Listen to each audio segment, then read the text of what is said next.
नमस्कार, स्वागत है आपका हॉर्नबिल टीवी भारत पर। आइए देखते हैं आज की खबरें। 25 जून को भाजपा ने आपातकाल को काला दिवस के रूप में मनाया। इस अवसर पर लखनऊ में डिप्टी सीएम ब्रजेश पाठक, भाजपा प्रदेश अध्यक्ष भूपेंद्र चौधरी समेत अन्य नेता सहकारिता भवन में आयोजित कार्यक्रम में शामिल हुए।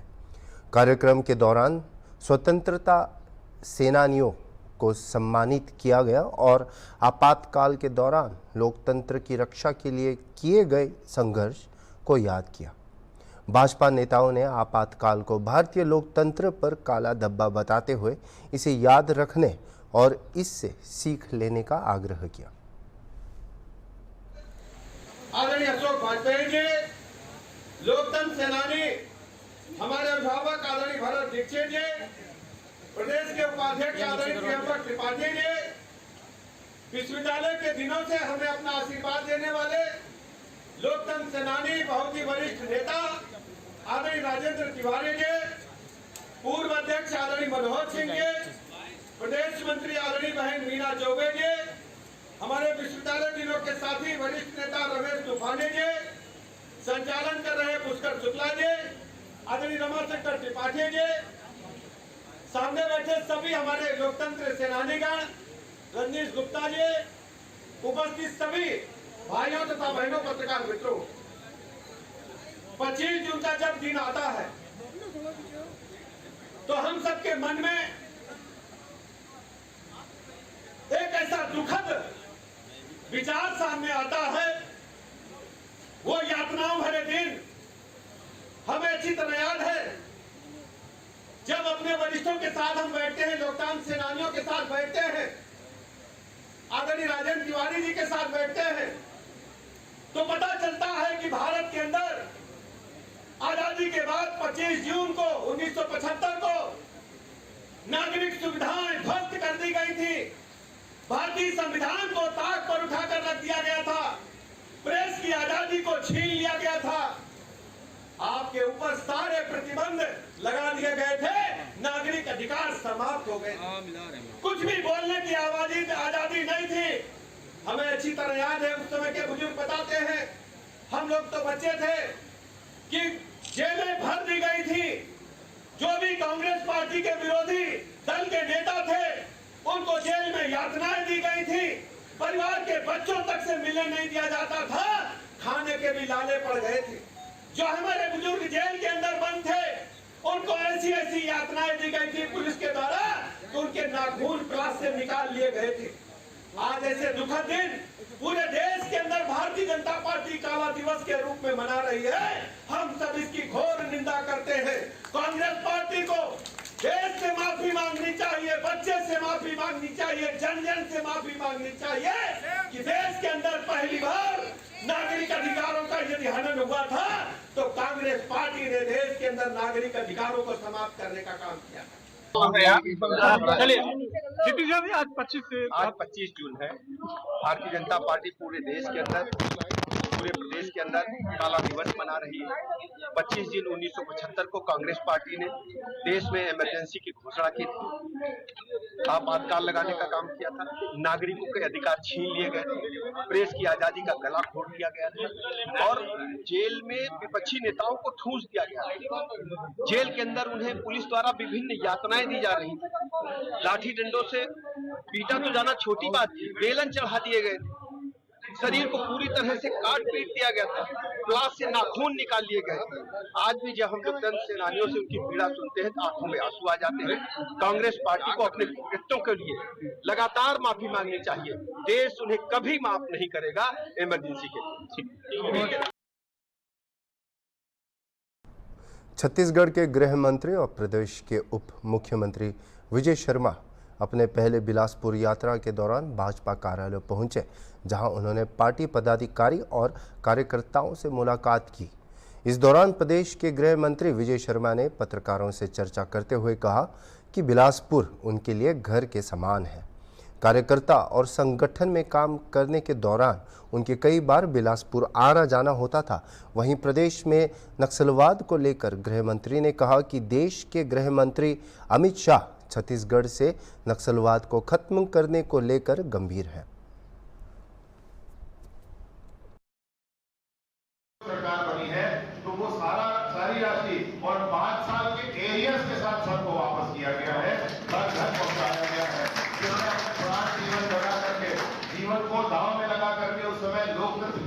लिए काम किया, उन सब के घर तक वो सम्मान की राशि पहुंचाई गई है। आज उन सबको स्मरण करने का दिवस है, आज उन सबको स्मरण करने का दिवस है।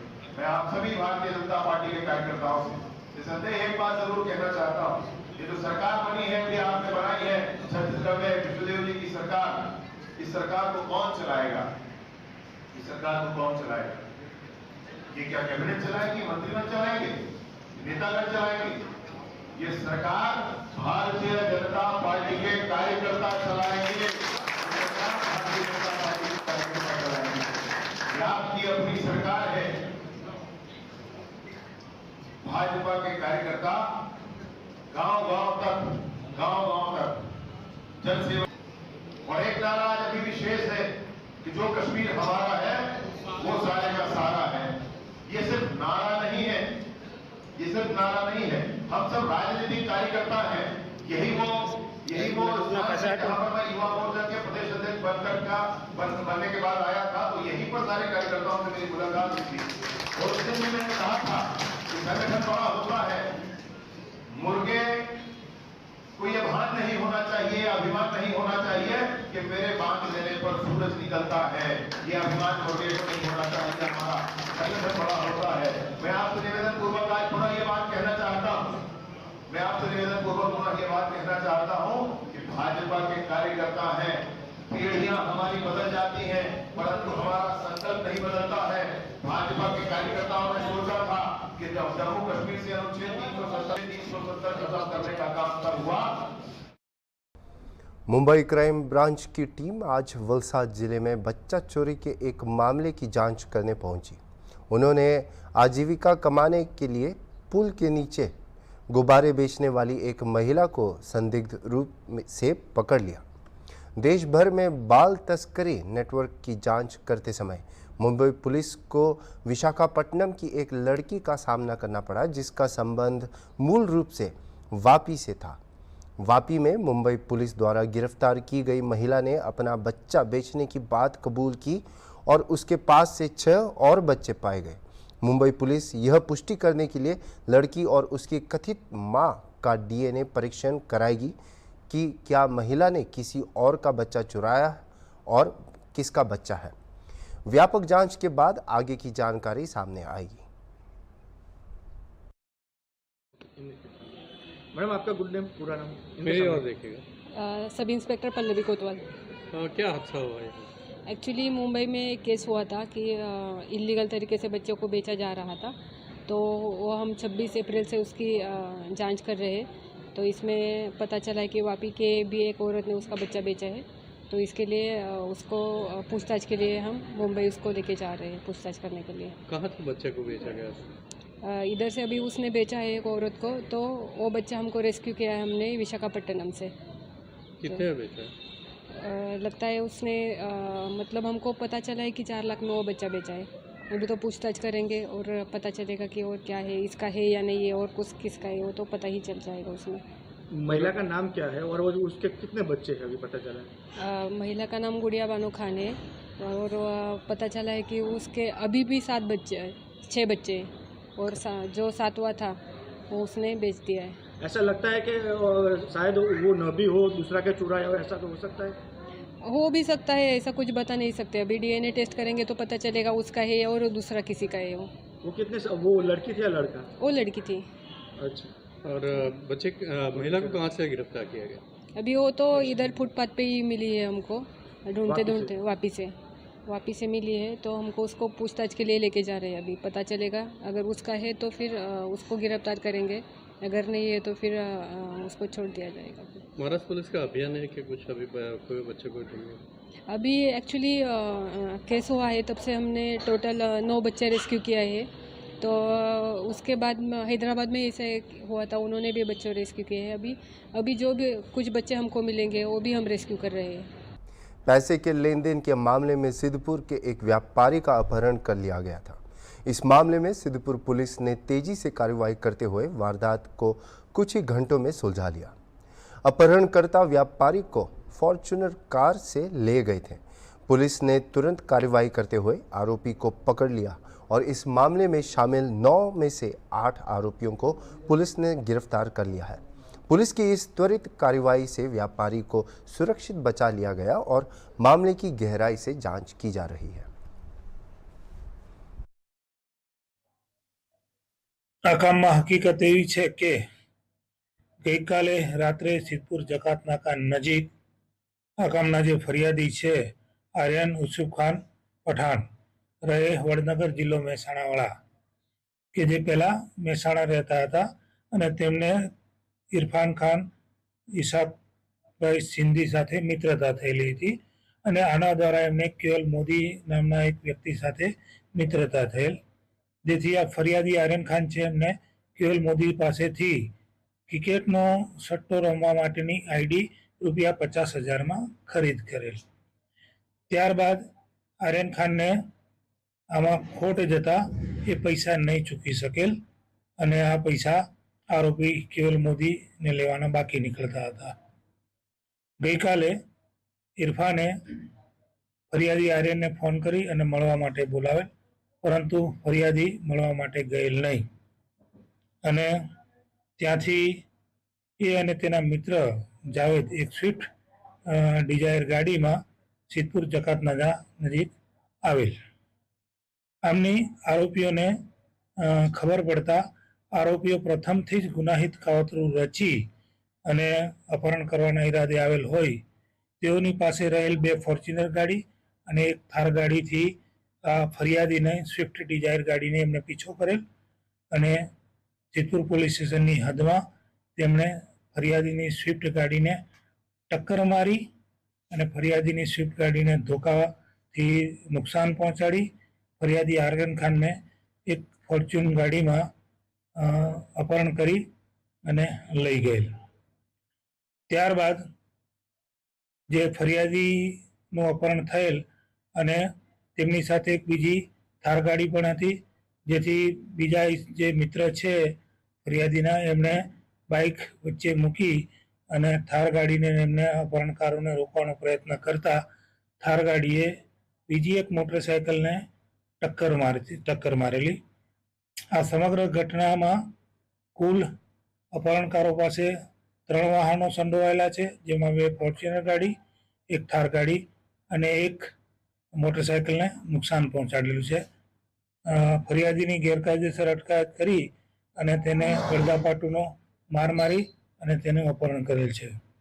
આ સાથે આ જ સમયે સિદ્ધપુર પોલીસ સ્ટેશનના પોલીસ ઇન્સ્પેક્ટર શ્રી જે.બી. આચાર્ય સાહેબ નાઇટ રાઉન્ડમાં હતા અને તેમને આ સમગ્ર ઘટનાની હકીકત મળતા તેઓ તુરત જ હરકતમાં આવેલ અને તુરત જ પોલીસના સ્ટાફના જે વાહનો ઉપલબ્ધ હતા તેનાથી નાકાબંધી કરી અને તમામ અપહરણકારોને ગણતરીના મિનિટોમાં જ પકડી પાડેલ। આ ગુનામાં અત્યાર સુધી કુલ 8 આરોપીઓની અટકાયત કરવામાં આવેલ છે અને એક આરોપી હજુ પણ આ ગુનામાં પકડવાનું બાકી છે। આમ પાટણ જિલ્લાના પોલીસ અધિક્ષક સાહેબશ્રીએ નાઇટ રાઉન્ડ કડક કરવાની સૂચના આપેલ, જે અનુસંધાને સિદ્ધપુર પોલીસ સ્ટેશનમાં પણ ચોક્કસપણે નાઇટ રાઉન્ડ ખૂબ જ કડકાઈથી અને પદ્ધતિસર રીતે થતી હોય અને ગઈકાલે એક ખૂબ જ ગુનાહિત કૃત્ય કે જે અપહરણ સુધી પહોંચી ગયેલું અને તેમાં પોલીસ ઇન્સ્પેક્ટર શ્રી આચાર્ય સાહેબ અને સિદ્ધપુર પોલીસ સ્ટેશનના સમગ્ર સ્ટાફની સમય સૂચકતાના કારણે મોટો બનાવ બનતા નિવારી શકાયેલ છે અને ગુનાનો ભેદ તુરત જ ઉકેલી કાઢવામાં આવેલ છે। राजकोट में टीआरपी गेमिंग जोन अग्निकांड के पीड़ितों को श्रद्धांजलि और इंसाफ दिलाने की मांग को लेकर गुजरात कांग्रेस ने राजकोट बंद का ऐलान किया है। 25 मई को हुए इस हादसे में 27 लोगों की मौत हो गई थी। कांग्रेस ने मृतकों के परिवारों को 4 लाख रुपए मुआवजा बढ़ाने और गैर कानूनी गेम जोन संचालन में शामिल बड़े अधिकारियों और निर्वाचित जनप्रतिनिधियों पर कार्रवाई की मांग की है। कांग्रेस नेता राहुल गांधी ने इस मामले पर ऑनलाइन बातचीत की और पीड़ितों से भी संपर्क किया। इसके बाद गुजरात कांग्रेस प्रमुख शक्ति सिंह गोहिल राजकोट पहुंचे और कांग्रेस कार्यकर्ताओं से शांतिपूर्वक बंद को सफल बनाने की अपील की। राजकोट में आज बंद के आसार हैं, जिसे चैम्बर्स ऑफ कॉमर्स और विभिन्न व्यापारी संगठनों का समर्थन मिला है।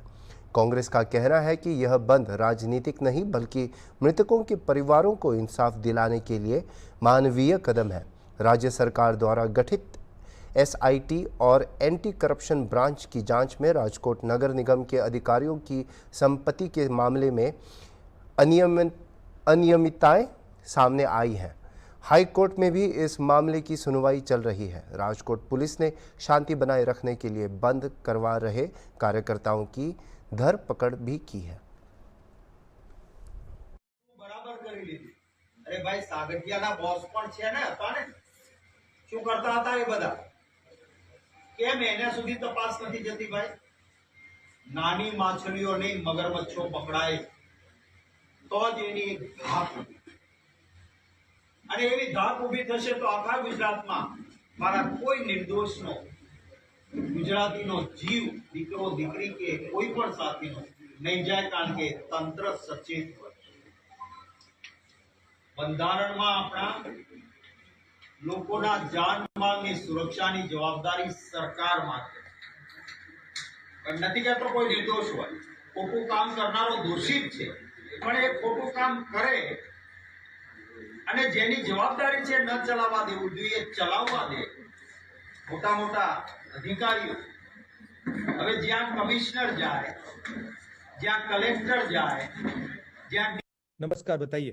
राजकोट में एक टीआरपी गेमिंग जोन गैर कानूनी तरीके से पूरा ये टीआरपी गेमिंग जोन चल रहा था। अचानक वहां पर आग लगी और जब वहां पर ब्लास्ट हुआ तो 3000 डिग्री का टेम्परेचर की परिस्थिति का निर्माण हुआ होगा। विक्टिम फैमिली के साथ बीजेपी के विधायक, सांसद, लोकल लीडर्स और जिस राजकोट शहर ने विजय रूपाणी को गुजरात का सीएम बनाया, कोई भी संवाद करने को तैयार नहीं, कोई भी बात करने को तैयार नहीं। हमारा डिमांड है कि फास्ट ट्रैक कोर्ट पे इस केस का ट्रायल चले। ये पूरा इलीगल तरीके से चल रहा था। एग्जिट और एंट्री एक ही थी, बिल्डिंग यूज परमिशन नहीं था, नो फायर सेफ्टी नॉर्म्स। जैसे ही घटना घटी, पहला रिएक्शन ये था कि ये कॉर्पोरेशन को पता नहीं है। परिवारों में से कोई कुछ बोलना चाहेगा? टीआरपी गेम जोन चल रहा था, उसमें मेरी छोटी बहन 19 की थी, वो जॉब कर रही थी वहाँ, और उसमें मैं 2-3 बार गई थी।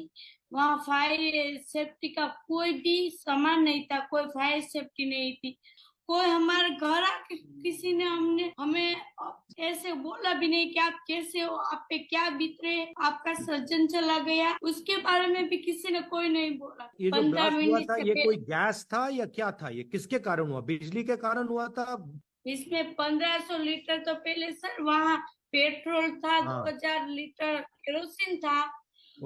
सबका ये कहना है कि जो भ्रष्टाचार की वजह से ये पूरा कांड हो रहा है। तो यहाँ छत्तीसगढ़ में सक्रिय बाइक चोरों को पकड़ने में कोतरा रोड पुलिस को सफलता मिली है।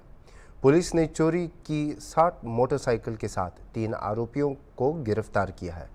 ये चोर प्लांट में ठेकेदार के अधीन वेल्डर और फिटर के काम की आड़ में शहर से बाइक चुरा रहे थे। सक्रिय बाइक चोरों को पकड़ने में कोतरा रोड पुलिस को सफलता मिली है और ये चोर प्लांट में ठेकेदार के साथ काम करते थे। आइए देखते हैं। थाना क्षेत्र अंतर्गत एक बाइक चोरी की घटना सामने आई। घटना होने पर उस पर धारा 379 का अपराध पंजीबद्ध कर विवेचना में लिया गया। दौरान विवेचना के जब सीसीटीवी फुटेज खंगाला गया और क्या बोलते हैं उसको, और अग्रिम विवेचना की गई और अपने जो मुखबिर हैं, मुखबिरों को सक्रिय किया गया, तो सीसीटीवी फुटेज और मुखबिर से एक राकेश कुमार चंद्रा करके व्यक्ति की जानकारी मिली, जिसके पास मोटरसाइकिल होने की सूचना पर जो तस्दीक किया गया और जाके तस्दीक किए तो उसके पास से 3 मोटरसाइकिल बरामद हुई। उससे पूछताछ पे उसके द्वारा जो उसका साथी है अखिलेश कश्यप करके, उसके साथ उसने चोरी करना कबूल किया। अग्रिम विवेचना पर उसके द्वारा ये भी बताया गया कि उसका चाचा है मनोज चंद्रा, जो पूर्व में बोलेरो वाहन चोरी में भी उसके खिलाफ जो है 379 के मामले में चालान पुटअप किया गया है। उसके साथ उसके द्वारा उसको खपाना कबूल किया गया। तो इस पर से इन तीनों को हिरासत में लेकर कड़ाई से पूछताछ करने पर इनके द्वारा कुल 7 मोटरसाइकिल बरामद कराया गया, जिस पर से इनका कृत्य अपराध दार सदर का पाए जाने पर इनको गिरफ्तार कर माननीय न्यायालय में रिमांड हेतु पेश किया जा रहा है। सर, ये 7 बाइक हमारे रायगढ़ जिले के हैं कि अदर जिले के भी हैं जो गिरफ्तार हुए? ये जो 7 बाइक है ये क्या बोलते हमारे जिले से संबंधित है। आरोपी चोरी में आप बताया ना कि मनोज कुमार चंद्रा जो है वो पूर्व में जो बोलेरो वाहन चोरी में इसके खिलाफ चालान पेश किया गया। सर, जैसा कि जांच चल रही है कि अभी के लिए इतना ही और खबरों के लिए देखते रहिए हॉर्नबिल टीवी।